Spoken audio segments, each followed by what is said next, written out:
Good afternoon, everyone. Welcome along to anyone who's joining us today for the first time. I'm really happy to be introducing the next session of our conference on blue-green algae, catchment solutions to a catchment problem. We've heard a lot so far this morning about how it's a systematic issue, so it's really with that in mind that we do present this next session for you. I do not want to take up any more of this precious hour, so I'm going to hand over to Rob Collins, the Rivers Trust's Director of Policy and Science, who's chairing this today. Thanks very much, Becca. Good afternoon all, and welcome to this first afternoon session titled Catchment Solutions to a Catchment Problem. And we have three presentations lined up, and we should have time for a fairly brief Q&A at the end of that. So we've got three different presentations, but I think they're quite complementary.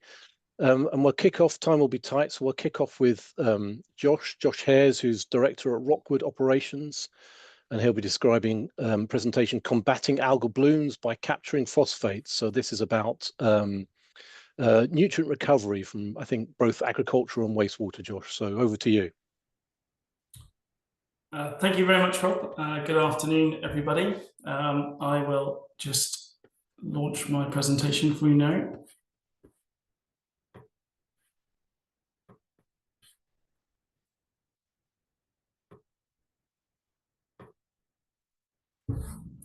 I hope everyone can see that. So, firstly, thank you very much for being invited to speak today.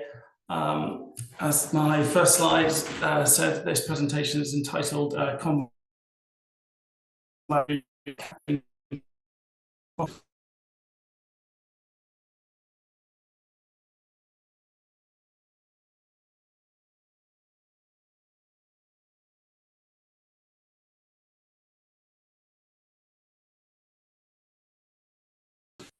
and dairy operation.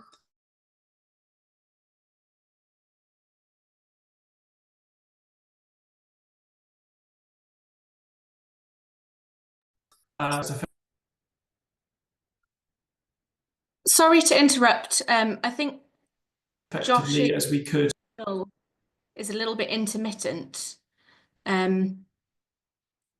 Just going to see if we can get you back, Josh, as we lost your audio a little bit. Do you want to give it another try? But otherwise, we might have to do a little bit of dynamic order rearranging. Just on mute again. Can you hear me now? Seems better. Yeah, seems better. I'll try again. Thank you. So I need to enter. Yeah, currently we can't see your slides, Josh.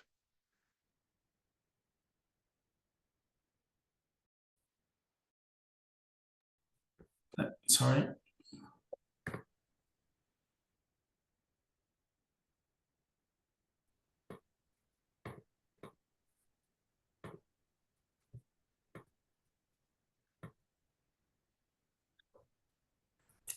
Rebecca, can you hear me?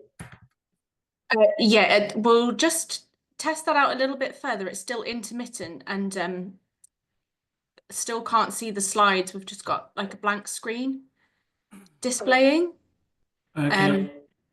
I might ask Sian again because I know the timing is tight on this session. I wonder if Sian, you would mind going, and Josh, okay. We can do a bit of troubleshooting perhaps. Sorry, Josh, and thank you, Sian. Okay, I'll just quickly introduce then Sian Mercer's Catchment lead, the Why and Us Foundation, and her presentation is entitled Investigate, Determine and Deliver All Around Data. Over to you, Sian. Okay. Hi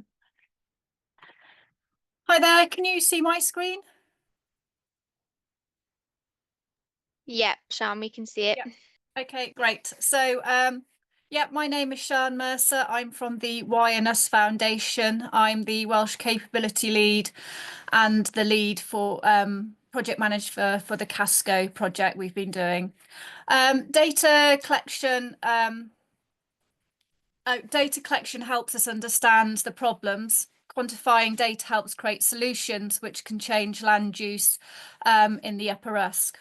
Casco is a project that is looking at interventions to improve water quality with the help of data gathered by citizen scientists and the monitoring team. Working closely with farmers, we've not only implemented change through practical interventions, but to also carry out on-farm monitoring and to ensure their knowledge and voices have been heard as we move forward to the creation of a catchment market for water in the Upper Usk. Problems that the catchment faces: land use change, increased water, soil and nutrient runoff, changes in farmer subsidies, the decline of BPS and delays in the SFS. We're looking at how can we keep farmers on the land. We have an ageing population, farming population, and there's changes in government policies. So these solutions we're looking at, they're not just about improving water quality, they're also about keeping communities in rural areas and land managers on their land. Solutions must encompass all these aspects for them to be successful. So Casco helped us become the Usk Demo Plus. We received some greater funding to understand the problems and how to solve them. We developed a citizen science programme to improve our understanding of the Usk Sack River and the causes of its current failure. We put together a detailed monitoring plan along the Usk, so what, when and how and why, along with methodology and feedback. So we've installed sondes and senais and lab samples. We created a farm demo catchment to quantify the impacts of current land use, install intervention and monitor their effects, and then collected and benchmarked the data and looking to see so we can act. So from that, we've then created overall aims for the Casco and other projects now in the Upper Usk. So that was to compare methods for effective methodology of river health on a catchment scale, to gather meaningful data in the process to drive change within the Usk, understand why we want to improve water quality and reduce flooding, and deliver interventions and the findings. So although these were created for our Casco project on the Cray, they've also been linked to other projects within the Upper Usk. We've delivered Soil and Soil 2, which was solving intractable land use issues, and that's taken place on the Nant Bran, Uska Vechen and Vawr and the Killienny. So that means now that 45% of the Upper Usk land has been included in our projects, resulting in lots of data, but importantly conversations as well.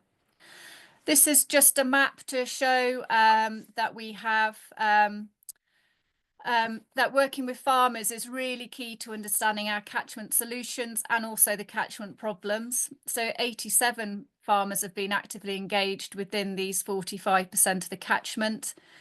In blue, we have the Cray, orange is at the Killienny, and the green is the Nant Brans and the Uska Vechen and Vawr, with land being owned by the MOD and the hatch line as well. This encompasses the black line around is the Upper Usk, and we're hoping to work within all of that in the coming years. So working with farmers is really key to the work that we're currently doing. So I've been working in the Cray as part of our Casco demo area now for 3 years, and that's been about building relationships and then allowing us to carry farm walkovers, soil sampling and analysis, install interventions, and also it allows for their voices to be heard and information and knowledge to be shared both ways. A smaller farmer focus group from the Cray was created, and we've been carrying out some trials looking at reseeds, liming and infiltration testing with monthly repeat visits over the winter. I've got a hydrological flow map on my slide, and these have been really amazing tools to show water flow on the land of the farmers and also why we're putting interventions where we are to help us and also to help them understand that as well. Soil 2, which was our other project. They've had slightly different approaches, but they've been predominantly data gathering exercises, but they're still looking on creating these relationships, farm walkovers, using hydrological flow maps and mapping potential interventions, which can help our future projects, but can also help farmers with future knowledge for SFS if and when that comes through. Again, a farmer focus group was created, and they've really welcomed being involved with this, and their thoughts and knowledge are helping us develop the Usk catchment market. Working with the farmers and the use of hydrological flow maps has been really important for us to highlight high risk fields. which are just on the land at map in red alongside there. So these are based on current land use, flow maps and ground truthing. Ground truthing and speaking with the farmers is really important because obviously they know their land better than I do from a few hours of walking over. And also they can tell us if flow lines are already broken through woodland or rested or scrubland. Whilst others have high flow lines, as we can see on the land at map, and this might be where the correlation between the red fields and these high flow lines here dictated in red. And on this farm particularly, these farm fields were being grazed throughout the winter, so that would see a lower infiltration rate. Conversations help create change, and we are seeing farmers look at their land differently because of these hydrological flow maps, and they also want to understand how water is flowing through their land and the infiltration as well. So we are learning from each other and working together to create a solution. Some of the interventions we have put in as part of the Casco project, along the river we've done water gates and pleached to create habitat. We've also been fencing off water courses, as in the small field streams or woodland and streams. This is to green up banks, create habitat and help with infiltration. Shelter belts and hedges have also been installed, alternative water sources through solar pumps. Ponds have been either created or rejuvenated, and we've also moved gateways and fields as well. So one key thing we've done this winter has been infiltration testing, and this is going to be really key to our creation of the US catchment market. We've done this for the development of the US catchment market and also to understand land use and its change over the winter months. The Upper Usk, where we're working, is predominantly Soilscape 6, which is a freely draining sandy soil. Tests have been carried out on rested land, grazed, rotationally grazed, woodland and also hedges. We've also had a diverse meadow in there. So we've been using these double ring infiltrometers, which we saturate with water and then do a test for about an hour to an hour and a half. Observing the float every 10 minutes, and then calculating our results from that. So what we're seeing here is, so by the end of this winter, we should have collected over 260 tests, and they're showing that winter grazed fields reduce infiltration rates by mid-November, whilst rested fields are still infiltrating well over the winter months. We do also know that a lot of farms are resting a percentage of their land over the winter, and this is ready for spring turnout, and this is when also infiltration rates start to recover. This graph has been based on Storm Bert, who was seeing 12 millimetres per hour. And you can see here that fields that were rested for more than 60 days, rested throughout the whole winter, and then woodland are hitting our, as we say, 20 is plenty. So 20 millimetres per hour is plenty to reduce floods and see infiltration. So this data is really important because then it can help us map interventions such as hedges on flow lines. But we are also seeing, which is really good, that hedges even on grazed fields are still infiltrating well. We can then prescribe interventions such as an aeration, hedges on flow lines, shelter belts, and of course, what we're really keen to see is rested high-risk fields over the winter. However, as we do speak to farmers and share this information with them about their infiltration rates, we could be coming up with more theories and questions as well. This has been modelled here, again, using Storm Bert. So in this top left, this is our modelled based on Storm Bert. So on the red, we've got overland flow, and we've got two peaks here. The blue is storm flow, and then we've got base flow in the grey just sitting behind. And once we have modelled this based on increasing infiltration rates, we can see that overland flow drops significantly as more water is being infiltrated, and our storm flow has also dropped. And by reducing that peak that we saw there, we can then reduce flooding that's hitting Brecon, Abergavenny and Crickhowell. So what we're seeing with this, in our best case scenario, we're seeing up to 19,000 megalitres per hour of overland flow being reduced. Over 780 megalitres an hour of reduction in soil discharge, and an increase of 700 over 7,000 megalitres of an hour for base flows. So understanding this and being able to put a value on megalitres per hour creates a solution to the problems within the catchment, and also creates the catchment market, which is an investable product. So Casco has allowed us to carry out citizen science, and this has been really great. We've used it a lot. We've carried out 3 water blitzes. We did May, September. We've just completed our 3rd in March.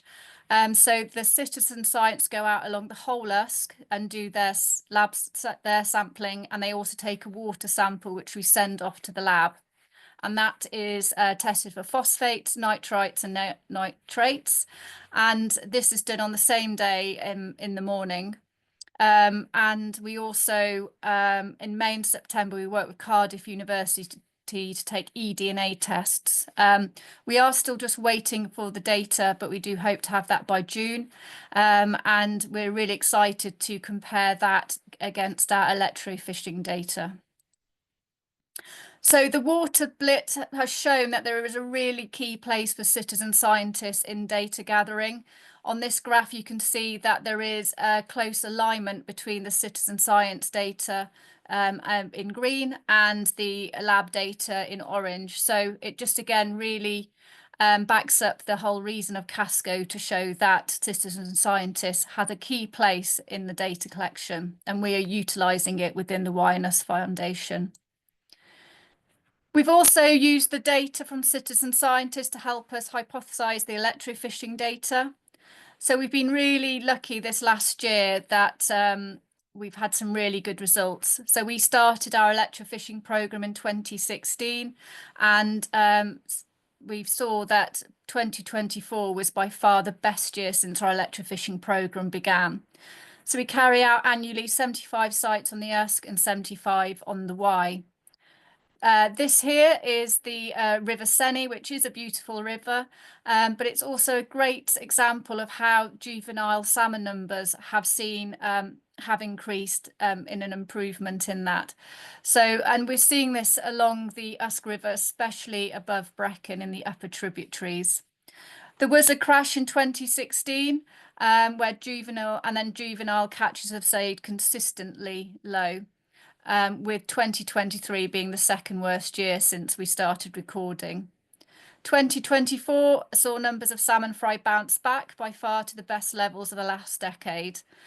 We're going to see what happens this year. Obviously, we are all aware we've got quite low spring rainfall, and we've also got the presence of goosanders on the pools where the smolts are currently sitting. But from this, again, we saw similar patterns on the Wye and the Usk, which is really reassuring. And we do have, there is Friends of the Upper Wye as well, where they have been collected citizen science data, which again, we have looked at. So citizen science data has helped us paint the picture, and their data is proving very valuable.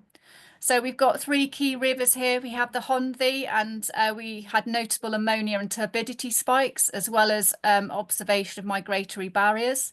The Rheangle, again, had high winter ammonia and turbidity spikes, and the Gwerney also had migratory barriers and extreme ammonia spikes, which is coming out of the Gwerney Vechen.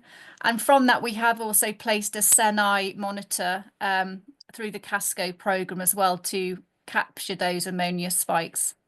And what we're seeing where these 3 rivers are entering the main Usk, we did see that the numbers of salmon fry were lower. So why is this good news for us though? It means that salmon are running the rivers.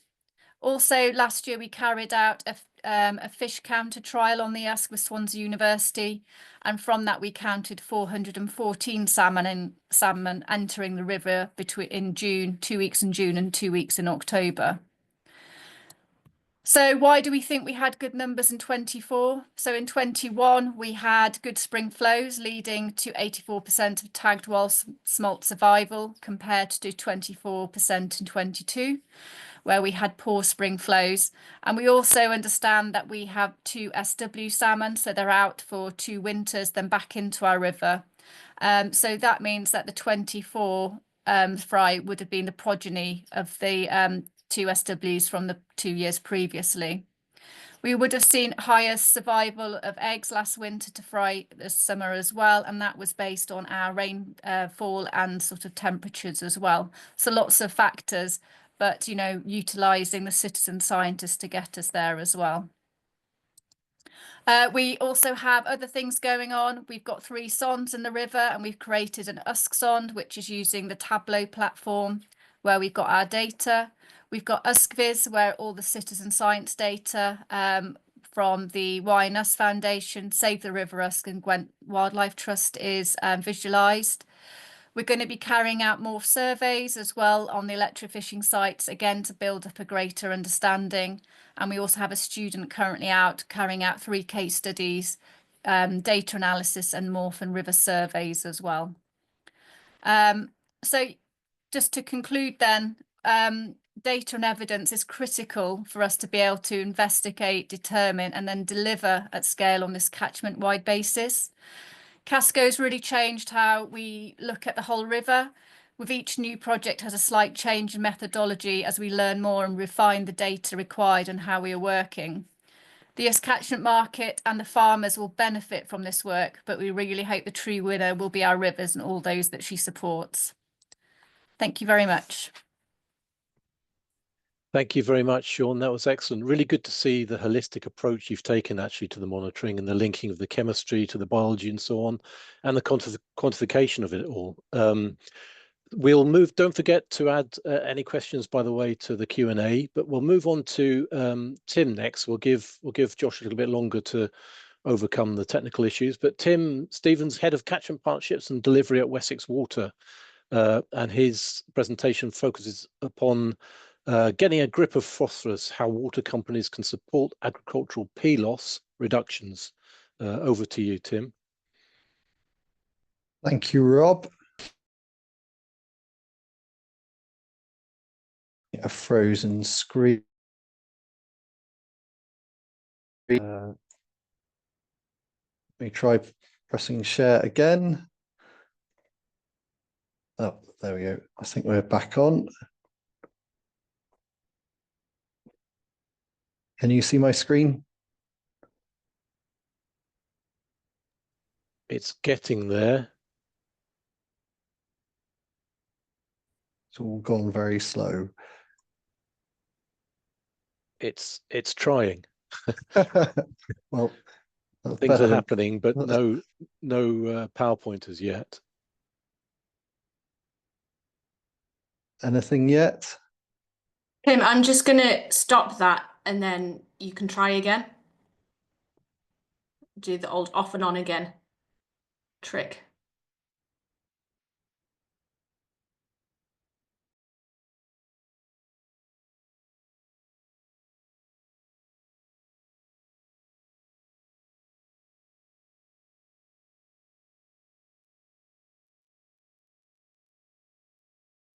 Can you hear me? Can hear you okay, Tim. Okay. All right, I'm trying to share again. Can you see my slides now? That's looking good. Great. I'm sorry about this. What can you see now, Rob? Your presumably opening slide. It looks okay. It looks good. Brilliant. Okay, right. I'll make a start. Good afternoon, everyone. I'll go straight to my first slide. Wessex Water is the regional water and sewage company serving 2.9 million customers across the west of England, Dorset, Somerset and Wiltshire. There are 2 water-only companies within that area as well, Bristol Water and Bournemouth Water.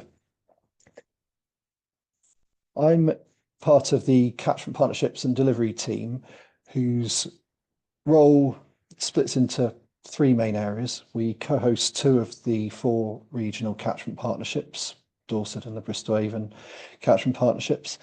We have a catchment science team made up of scientists and technicians who are collecting soil and water samples and building the evidence base for catchment management. Basically working out what the baseline losses are of nutrients and pesticides mainly in our catchments, and what the effectiveness of the mitigations are that we support land managers to deliver. And we've got a team of catchment advisors who are out on farms, working with farmers, advising and sharing information, and operating a grant scheme to support farmers to adopt practices that will reduce nutrient and pesticide losses to water. And that could be for protecting our sources, either groundwater or surface water, or it could be part of a catchment nutrient balancing approach that I'm going to describe now.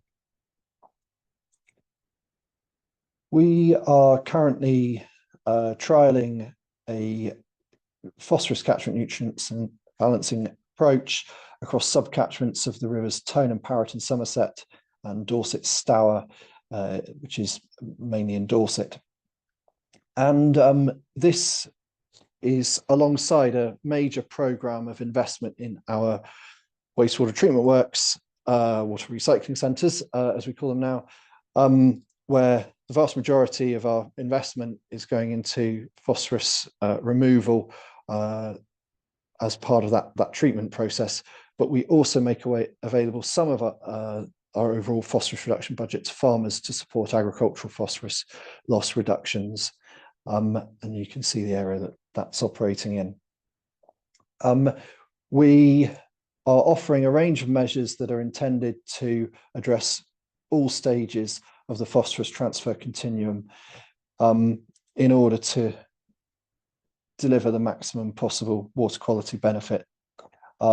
Although I'm going to be coming back to the source element of that because there's been some research that we've been involved with into phosphorus in both the Somerset catchments and in the Dorset Stour catchment, working with Lancaster University, that highlights the importance of source control and going beyond where we are at the moment with that.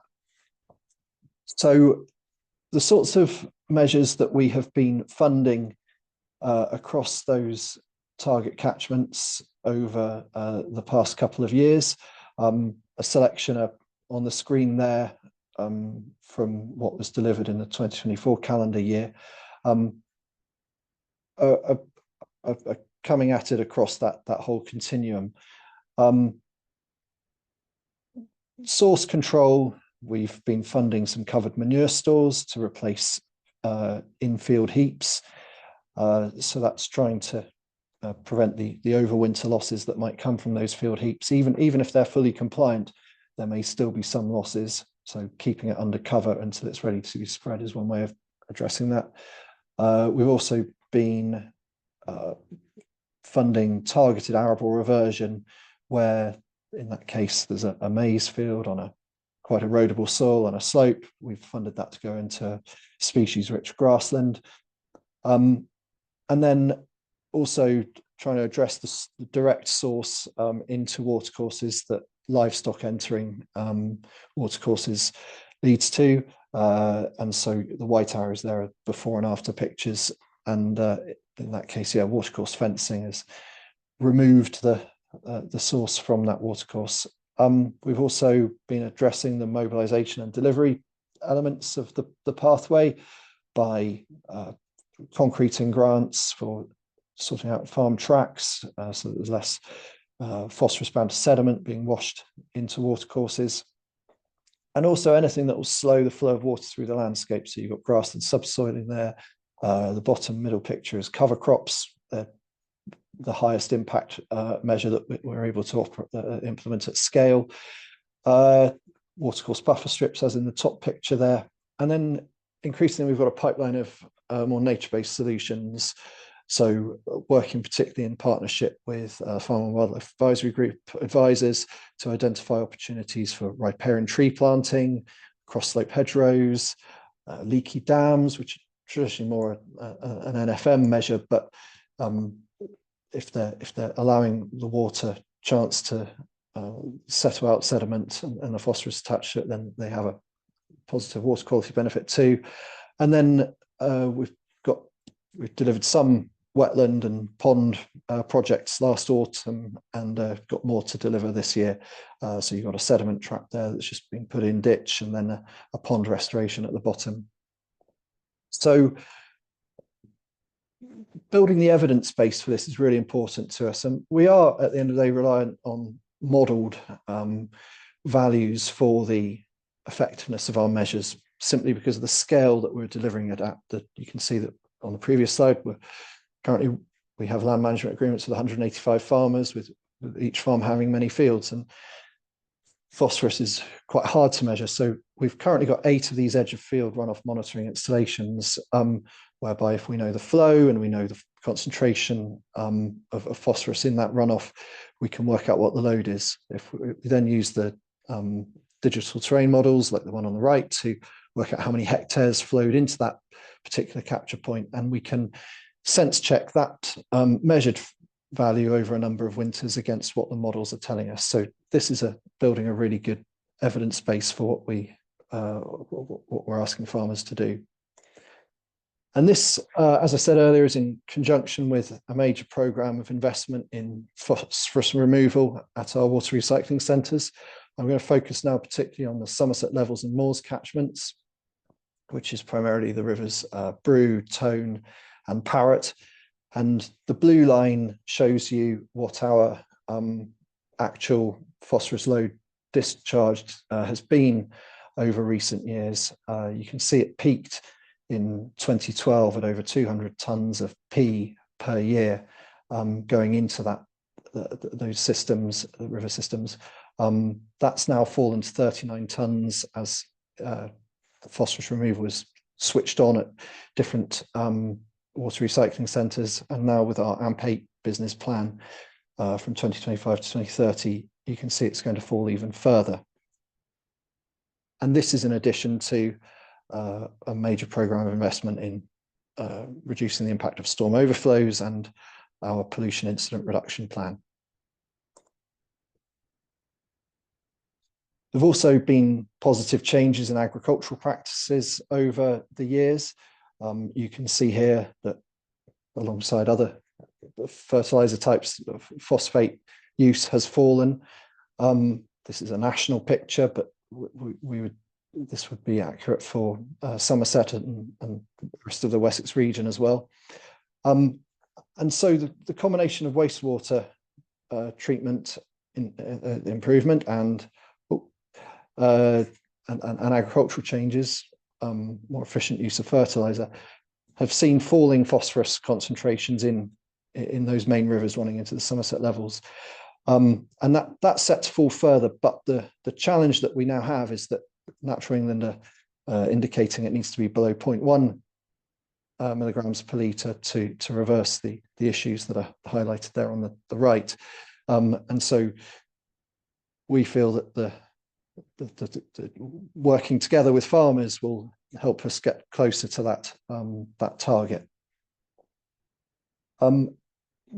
Thinking about that Lancaster University research that's due to be published this summer, but this is from the draft report.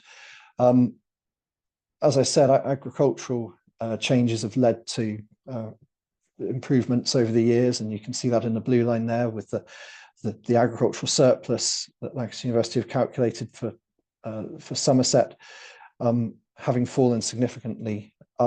But the research has shown that there's been an agricultural surplus for many decades now, and so the cumulative effect of that is that there's this very big stock of phosphorus in the system, in the soils of the catchments. And so we need to do two things. We need to bring the annual surplus down further to stop the accumulation increasing anymore, and then ultimately move into a drawdown situation, which my next slide will talk about. So thinking about the phosphorus in the soil, and what the research is showing is that the legacy P in the soil is the major contributor to the annual phosphorus load in those rivers. And even though a relatively small proportion of it, only 2.5%, is actually getting into the rivers each year via storm runoff, that's 2.5% of a large amount. And as with all things catchment management, in my experience, we're talking about many decades to sort this out, but obviously need to build on the progress made to date. and now take it a step further. The solutions, well, I think it goes without saying that soil erosion control measures are going to be a critical part of this, but also, and this is where our catchment nutrient balancing trial is looking to go next, is working with farmers to address the source, and that could be through support for nutrient management planning or possibly manure export, anything really that will help draw down those soil P levels. And the picture I've got there of soil, what I think to be a pretty healthy, well-functioning soil without any compaction, good roots and soil green cover, that sort of soil will be better able to utilize the phosphorus that's already in that soil and enable farmers to shift to a slightly different approach of nutrient management planning, so targeting sufficient crop P rather than the soil P, and then possibly opening up opportunities for arable farmers to use more of the manure from livestock farmers and replace imported phosphorus, inorganic phosphorus fertilizer.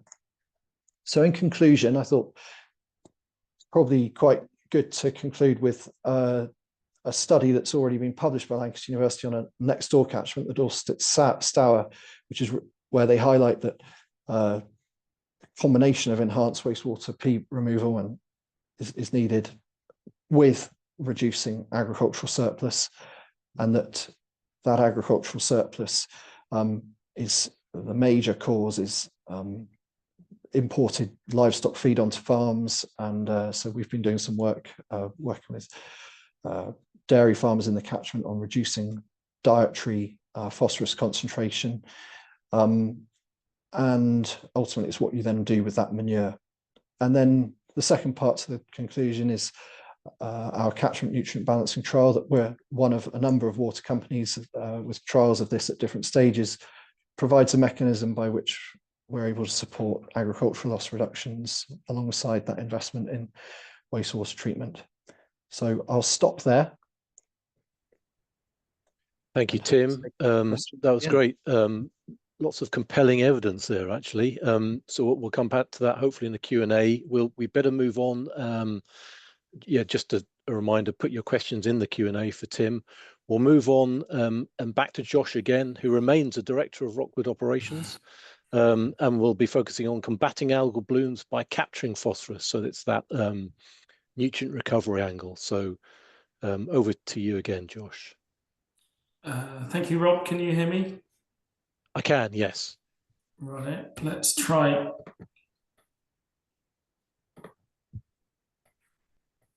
Can you see my slides? Yes, all good. Brilliant, thank you. Sorry for the initial technical problems. Yeah, as I was saying last time, my presentation today is about combating algal blooms by capturing the phosphates that's already in the rivers. So continuing on from what the other guys have said, really. So,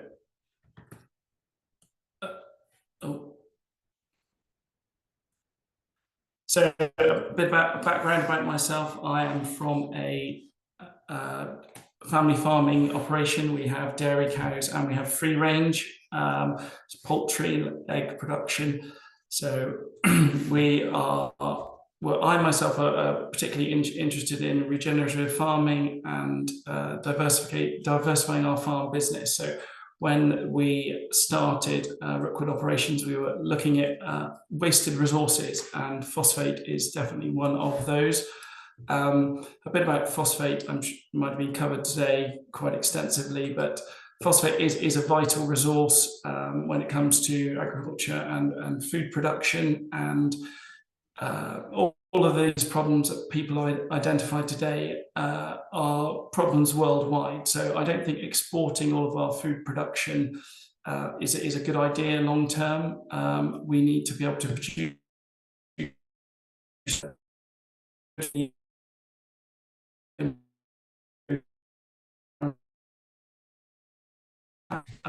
on the environment as a whole. Just to say, the importance of phosphate to all of us. We each have about 750 grams of phosphate within our own bodies, and we use that for a wide variety of functions. Each of us needs to consume about 1.2 grams per day, but we actually eat a lot more of that, and we have low absorption efficiency, which is why a lot of phosphate ends up in both human waste and animal waste. And as I said on the previous slide, it's an important issue worldwide. A majority of the phosphate that UK agriculture uses, or the non-organic fertilizers, is an imported product. Most of it comes from Morocco. The UK imports.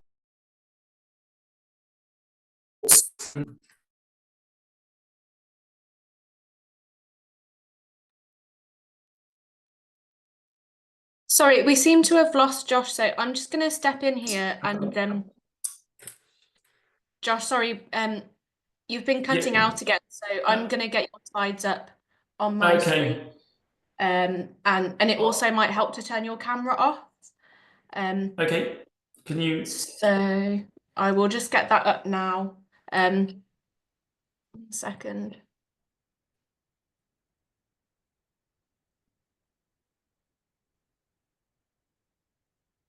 And just let me know if you if you need me to actually go to a different slide.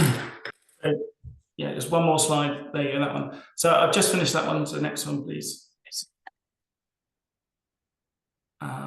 There you go. So obviously, once the phosphate is in the water, it's a problem.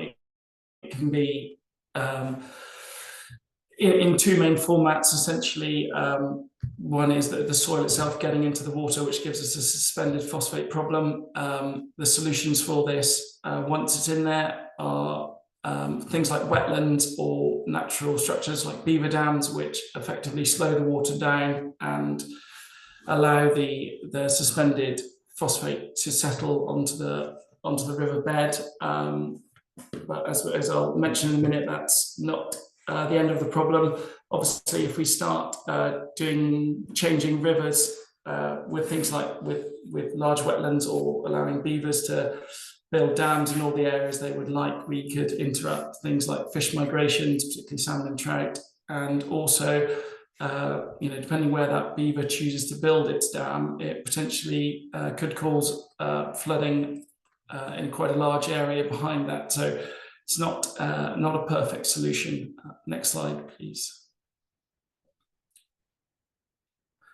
The other issue is the other format that could be in the water is dissolved phosphate. And importantly, river sediment can release dissolved phosphate back into water. And as I mentioned there, that potentially warmer water, less oxygen conditions can accelerate that process. And also the sediment is the starting point for the algae as well. So the algae can remain dormant in the sediment. And as I mentioned there, the algal growth rates start accelerating above a 0.1 part per million ratio, which expanded out 1 kilogram of phosphate can negatively impact 10 million litres of water. So a small pollution incident can pollute an enormous amount of water. The picture there on the left is actually from the US Lake Eyre, but similarly I could have used a picture from Loch Ness in Northern Ireland, which is particularly suffering from water quality issues. Next slide, please. So I'm sure this has been covered today, but I just thought I'd touch on it about the testing apparatus that's normally used by citizen scientists using handheld testers, all the way up to water companies using remote monitoring stations. There's also ways now of monitoring chlorophyll in other products like that can give an indication as to if and when an algal bloom will be starting. And I'm sure other people have gone into this as well, but every year there's thousands of tons of phosphate go down our river network. So there's plenty to be improved upon. Next slide, please.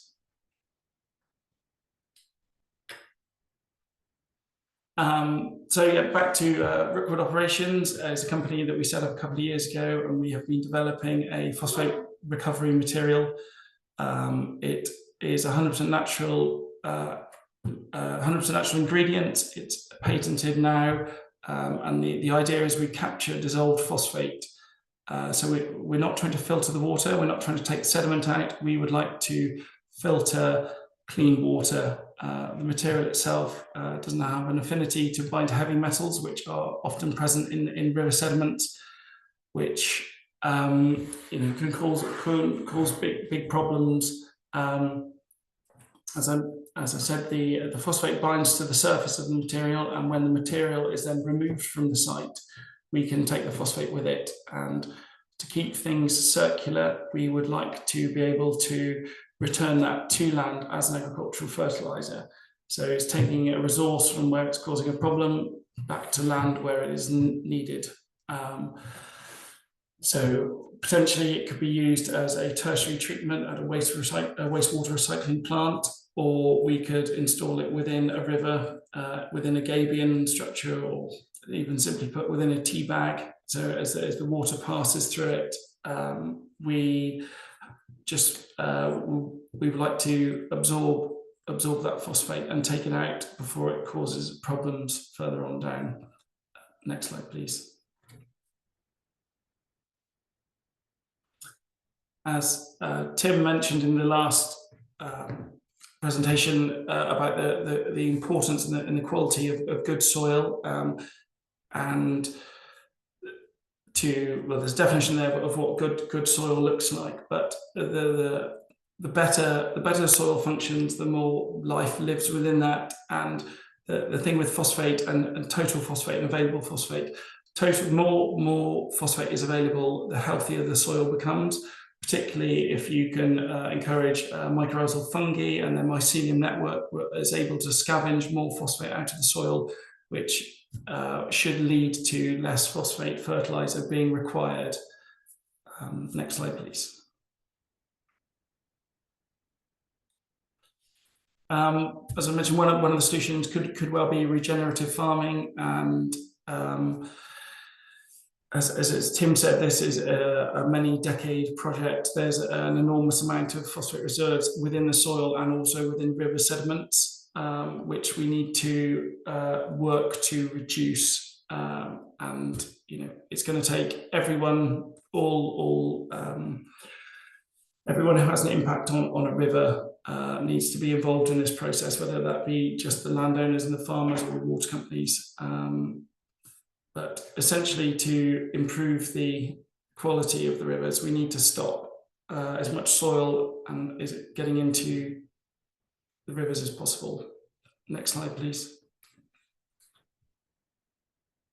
Last couple of slides. If it goes into a river, it will end up in an ocean. So that the picture on the top right there is a picture of algal growth along, in the North Sea and English Channel. And as you can see, obviously the rest of Europe was also similarly responsible for algal growth on their coastline through pollution in rivers. And the bottom right picture is a map indicating the surpluses and deficiencies of soil worldwide. So as you can see, most of Europe has an abundance of phosphate, as does North America and mainland China, but equally other parts of the world are very phosphate deficient. So rather than Europe importing more phosphate, perhaps it could be better used in other parts of the world. Next slide, please.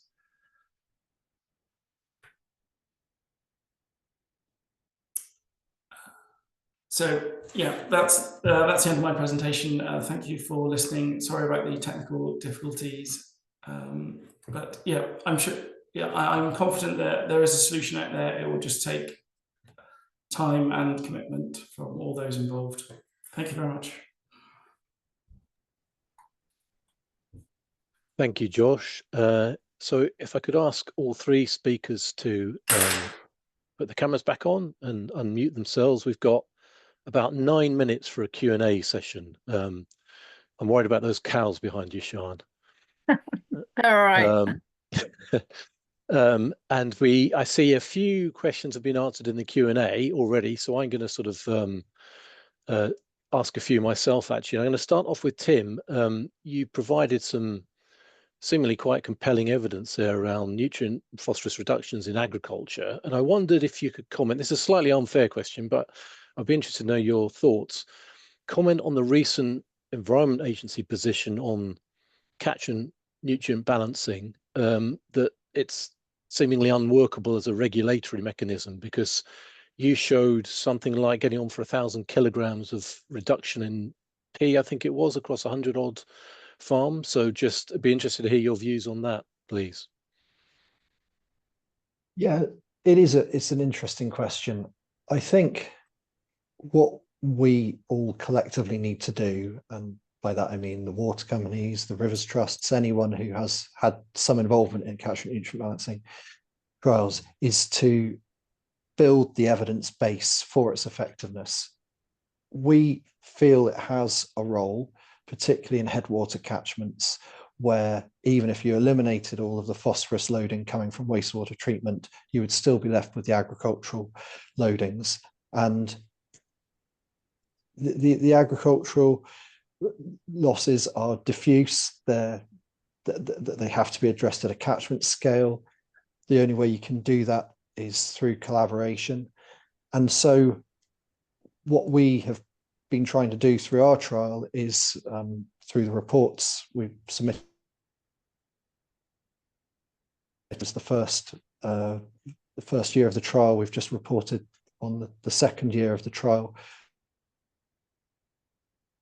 is to tell them what it's delivering, where we feel it could go in the future. We've learned a lot. We think is possible. How does it fit in alongside farmers' regulatory obligations? That's a key question. We've tried really hard to put a system in place where farmers are completing a compliance declaration, and then the checks on that are done, and also then how it fits in alongside other funding schemes as well. For instance, SFI, although, you know, with SFI having recently been paused for new applications, it does highlight the importance of other non-government funding schemes if we're going to help farmers reduce or get to where the scientists are telling us we need to get to. Thank you, Tim. And Sian, there's a question for you under the Q&A around describing more around the market interventions you mentioned. And I had a specific question around that, actually, in that you mentioned, you provided some really nice data around, quantified data around overland flow and the infiltration tests. That was really, really nice. But with respect to nutrients and market interventions, do you think the citizen science and the monitoring that you undertook can help that come together and attract private investment? Is the data there as well? Yeah, I think the citizen science data and also the monitoring we're doing is certainly showing a place that it is usable, and they're sort of, but that's the whole point of Casco as the project, is to ensure that citizen science data is then collected and quantified. It's just ensuring, you know, that we do have that methodology and then the backing from other organisations, and as 12 Rivers Trust all working on Casco, and then with backing of academics and some water companies and what have you. I think there certainly is a place for it there. But in terms of like the infiltration and what have you, you know, if we improve infiltration and how soils are acting, we will also improve the nutrient loss and usage by the plants as well, as they're able to be utilised by those plants and species. Yeah. Is there an issue for you in terms of engaging with farmers around making some of this data more freely available and accessible to all? Is there sensitivity sensitivities around that, do you find? I suppose like we will always anonymize the data. Obviously, it sort of is known that within the area it's in. Even just looking at the maps, the farmers I've certainly worked with in the Cray, like I said, I've sort of built up a relationship. It's actually sort of over 3 or 4 years now. So I think there's that trust and that I'm not going to share anything that would be too sensitive. But they are very keen. For their data to be shared within the development of the catchment market and within Casco as well. So I suppose it's just ensuring, that I suppose there's always that worry of fingers being pointed, and we don't want that to happen. But we have built up really good relationships, and they are keen to use the data and be seen to be inputting into other programs and what have you. Okay, thanks. And a question for Josh. You mentioned the sort of gabion structure and the material going into a small stream, or even, as you mentioned, the wastewater treatment plant. Do you have some idea of sort of percentage efficiencies of the P removal or capture in those different circumstances? Absolutely. So, yeah, obviously, if we're in a freshwater situation, for example, the water likely. I'm thinking of a project that we are hopefully about to start in the coming weeks with a regional water company in the southwest who have a large reservoir with 7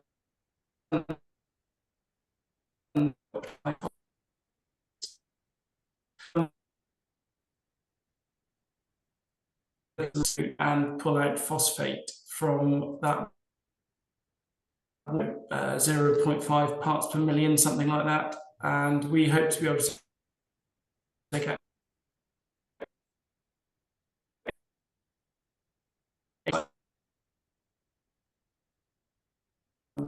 take out sewage discharge water, which normally typically leaves at about 4 parts per million, well, depending on the site, between 4 and 1 parts per million. So the material is quite flexible, and we're looking for about 80% removal efficiency.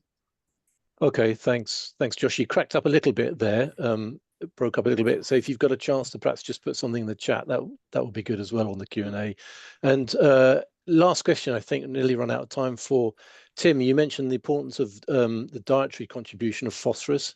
How much of a difference do you think can be made there?